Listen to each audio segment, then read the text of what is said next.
Hi, Rachel. I just wanted to give you a quick overview of the software just in case you don't remember the walkthrough that we did. I don't know, it was probably a year ago now. But I'm going to try to keep this very quick for you. Here's the dashboard the photographer signs into. It has current weddings here, and then the ability to create a new wedding. And the setup is pretty much automatically done for you. Really, a photographer can sign in and just go with the automatic default settings. But if you want to customize it more, they can go in and decide whether they're going to promote a first look or the wording they want to use or not promote it. Either way, they can replace our wording here. And so that's the first step.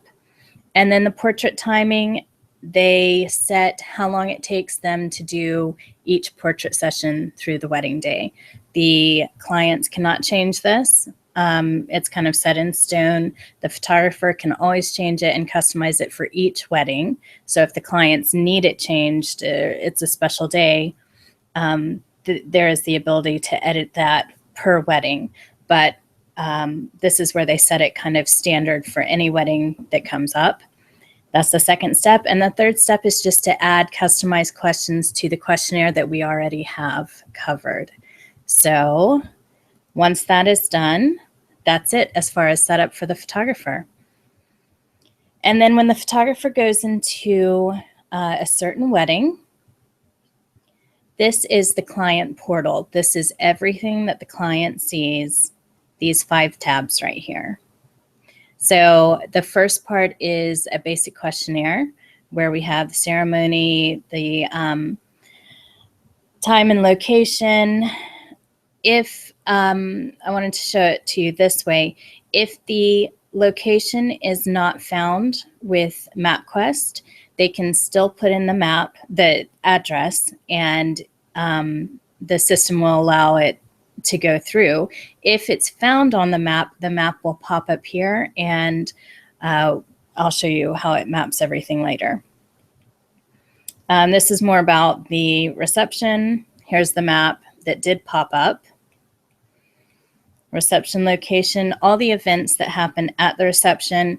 These aren't timed typically because the DJ or the coordinator plans the reception timeline. But it allows the photographer to know exactly what events will happen during that time.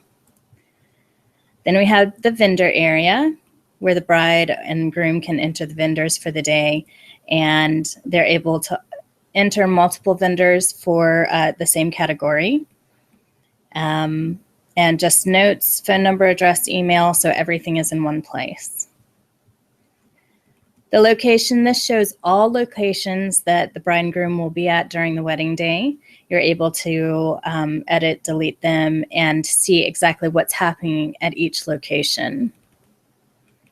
And of course, you can add as many locations as needed.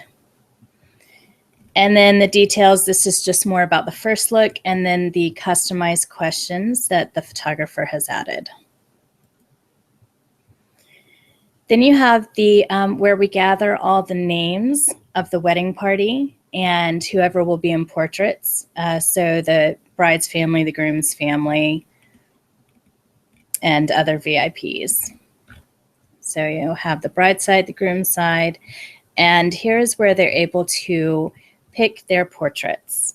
So the bride and groom portraits together, they're able to go in here. Middle will pop up. Bride's parents only. It will show options of all the parents they've already inputted, and they can just add them like this and add a portrait. And you'll notice that the time, the 4 minutes over here, goes up to, oh, I'm sorry.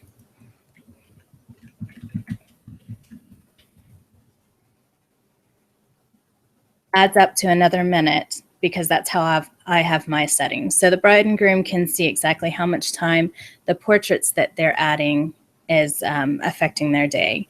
And here's all the different sessions with the grandparents and the attendants, and then the corresponding time that it's going to take them. And here's the overall time for all of these portraits. we're hoping that the clients self-regulate as they see this time adding up. So then we have the bride alone, the groom alone, and just more tips from the photographer. Here's where you can make a schedule. The photographer and the client have full access to this, and either one can make changes on it. So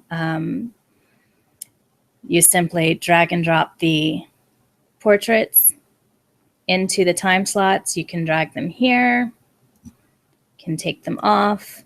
Here's ceremony, reception. You can add events, like add an event here at this location. Tea with brides. Something like that. Maybe with just the bride, save the event, and it's over here to drag and drop in. So this is the schedule. Here's the communication that the bride and the client can have, the client and the photographer can have, just to keep everything in one place that they can always see and look back to later in case confusion comes up about what did or did not happen. It's all listed here. And then sharing your schedule, the clients can add anyone in their wedding party or that they have listed as being in a portrait, and we will send them an email telling them when and where to be on the wedding day to be in the portraits, just so everyone has a heads up about what's expected of them on the wedding day. And this is completely optional, of course. They don't have to send this. Now, this is all for the client portal side. And again, the photographer and the client have full access to it. Either one can work on it and have full control over it. So if the bride is very picky and really likes to schedule everything, then she can do it completely. The photographer can just observe it and make suggestions. On the other hand, if the bride is hesitant, doesn't know what she's doing, the photographer can add in all the information that the bride has given them and show it to the bride. She can just observe it, make any comments, and they can go from there. So it's really supposed to be a collaborative thing.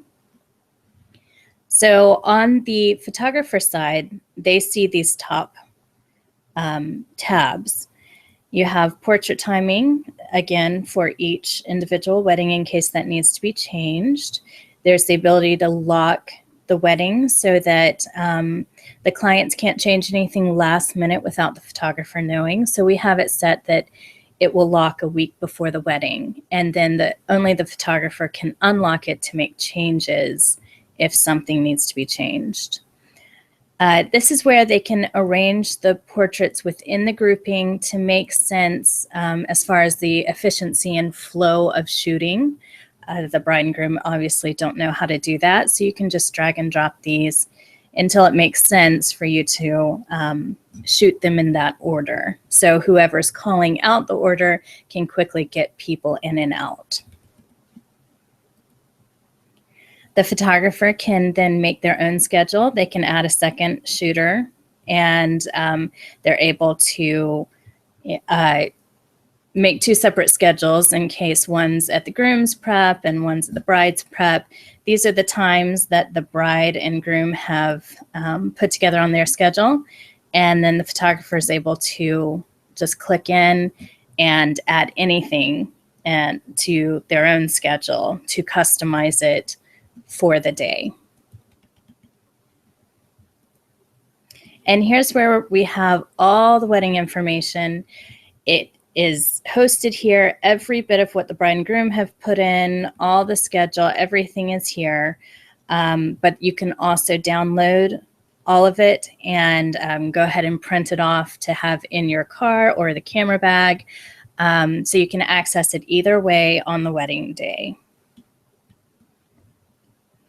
And that is about it. I think the only other thing is we host all the past weddings and just keep those archived so that the photographer is able to see all of the vendors associated with that, have their email addresses, their contact information available after the wedding for blog posts and that kind of thing.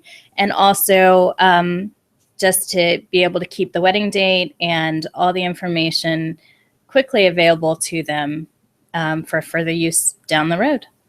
So that is it as far as an overview. I tried to go quick. So if you need any other information, just let me know. Thanks.